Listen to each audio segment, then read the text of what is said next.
এইটাও ভালো হচ্ছে এটা।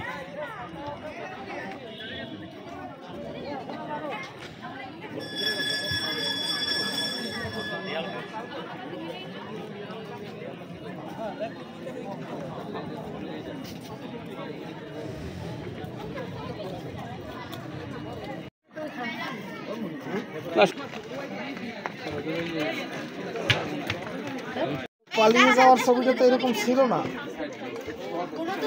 রাকেশ টাকেশ ছিল তার হাতে যখন পালাইছিল।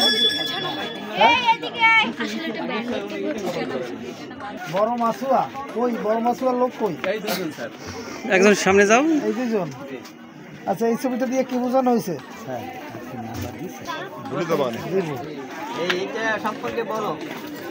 গত বছর 2024 সালে জুলাই মাসে কোটা বহিষ্কারের জন্য ছাত্ররা আন্দোলন করেছিল। সেখানে আমরা বেশ কিছু উল্লেখযোগ্য হত্যাকাণ্ড দেখতে পেয়েছি। আমরা আমাদের এই চিত্রের মাধ্যমে তাদেরকে ফুটিয়ে তোলার চেষ্টা করেছি। বর্ণনা আমাদের এই ছবির মূল প্রতিপাদ্য হলো জাতীয় চেতনা করা এবং শহীদদের মাধ্যমে যে নতুন বাংলাদেশের অভ্যুদয় ঘটেছে তা ফুটিয়ে তোলা।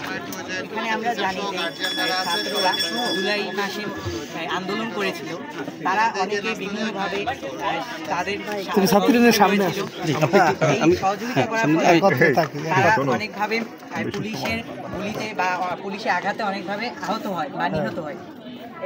এইভাবে বুঝতে পারছি, কিন্তু এই যে মুখধর লাঠিটা কি ওরকম মাথা দিয়ে ওরকম ধরা ছিল নাকি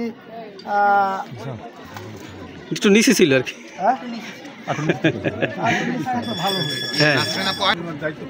তোমাদের থিমটা বলো।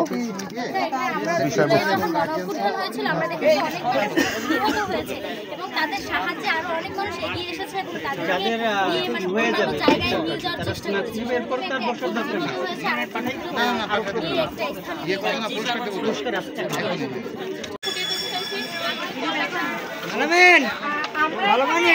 নিচের দিকে সংগ্রাম আর উপরের দিকে সূর্যোদয় আছে।